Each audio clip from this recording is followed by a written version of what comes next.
see here the above statement assign data types to above statement assign data types to x and y user define data types in runtime. Above statement assign data types to x and y user define data type in runtime by calling path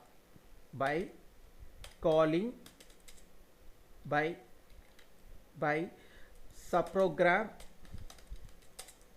இங்க subprogram பேர் என்ன div subprogram calling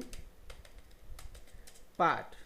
sir எனக்கு புரியல sir அப்படின்னீங்கன்னா இங்க பாருங்க இந்த div நான் இப்படி கால் பண்ணலாம் மேபி int int இதுக்குள்ளார நான் இப்படி pass பண்ணியிருந்திருக்கலாம்.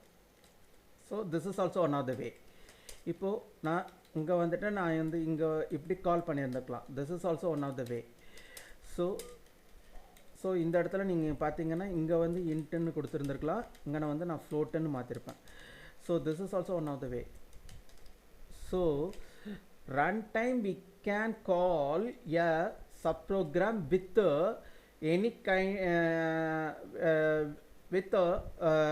any kind of built-in data type. That built-in data type entering into user defined data type. இந்த xல first xல என்ன இருக்கும் அப்படினீங்கன்னா int, இந்த yலையும் intன்னு இருக்கும் according to this function calling part. Second function calling partல பாருங்க int floatன்னு இருக்குது. அப்போ xல intன்னு இருக்கும், yல நமக்கு floatன்னு இருக்கும். இந்த function calling partல பாருங்க here we are passed two data types. One is float, another one int. So xல floatன்னு இருக்கும், நமக்கு yல intன்னு இருக்கும். So according to fourth function calling part பாருங்க நமக்கு x and y both has float data type. So compared to previous one is static but template is dynamic. நம்ம template மூலமா நம்ம வந்து template மூலமா ஒரு features, அதாவது template மூலமா நம்ம overloading features we can develop overloading features we can develop overloading feature in dynamic way. We can develop template without template overloading feature in static way. அதாவது template இல்லாம இருக்கிற overloading features வந்து static way ன்னு சொல்றாங்க, templateோட இருக்கிற overloading features dynamic way அப்படினு சொல்றாங்க. ஏனா இது வந்து run timeல process ஆக போறது, இது compile timeலயே ஓவர் ஆயிடும். without template overloading feature done in compile time, since it is static. இப்போ overloading feature done in run time, since it is dynamic. So with the template example for with template overloading feature done in runtime since it is static.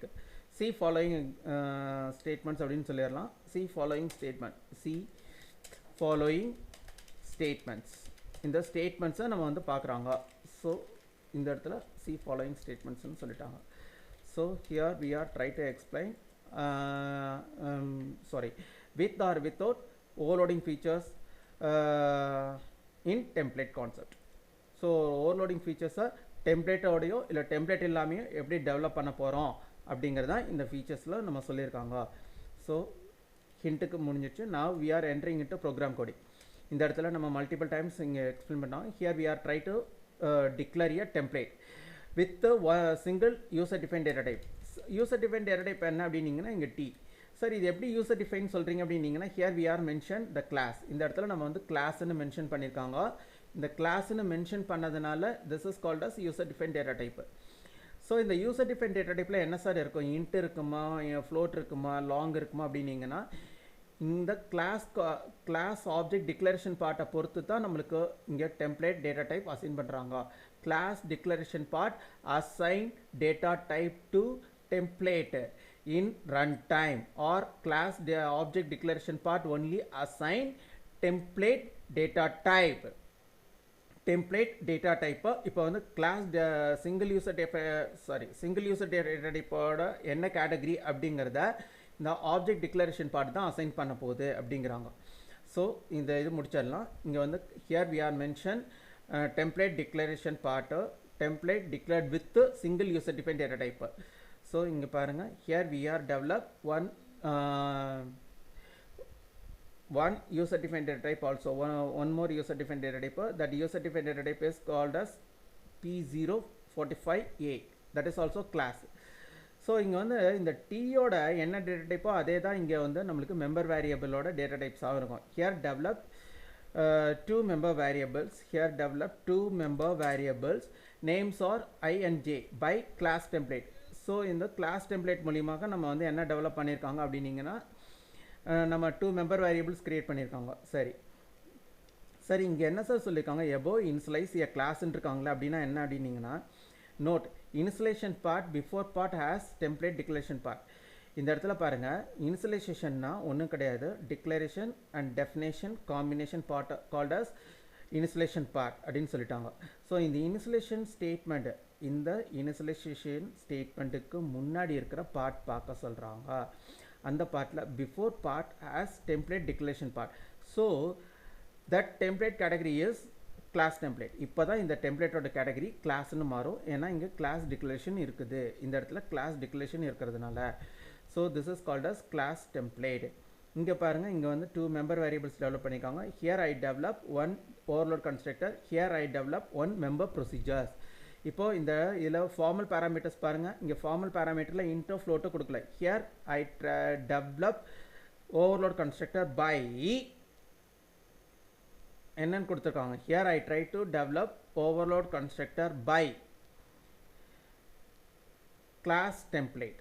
இந்த இடத்துல நான் ஒரு overload கன்ஸ்ட்ரக்டரை எதன் மூலிமா develop பண்ணணும்னு like பண்ணுறேன், ஒரு கிளாஸ் டெம்ப்ளேட் மூலிமா டெவலப் பண்ணுறாங்க. Here develop formal parameters by class template. இப்போது here I declared two formal parameters A and B.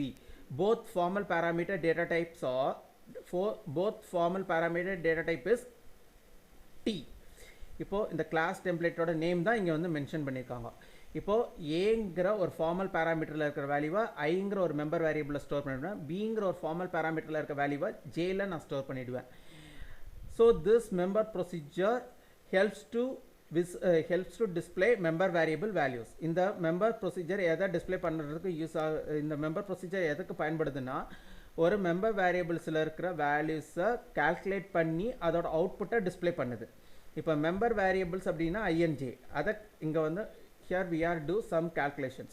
இங்கே divideன்ற ஒரு calculation இருக்கு, அதை ரிட்டர்ன் பண்ணுற வேல்யூவை இந்த member procedure display பண்ணுது அப்படின்ட்டாங்க. சரி sir, now entering into here itself. So this statement helps to declare a object with actual parameters. This statement helps to declare a object with actual parameters. இங்க பாருங்க, இங்க அதை தான் சொல்லியிருக்காங்க. Here declare a object with built-in data type and actual parameters. சரி இல்லை sir, இங்கே வந்துட்டு என்ன சொல்லியிருக்காங்க, இங்கே built-in data type and actual parametersன்னு சொல்லியிருக்காங்க அப்படின்னீங்கன்னா, so this int here we are declare object with built-in data type and actual parameters. இங்கே ஆப்ஜெக்டோட நேம் என்ன, obj1. ஆனால் அதுக்கு முன்னாடியும் ஒரு டேட்டா டைப் மென்ஷன் பண்ணியிருக்காங்க. இந்த டேட்டா டைப் எங்கே சார் போய் ஸ்டோர் ஆகும் அப்படின்னு பார்த்தீங்கன்னா, this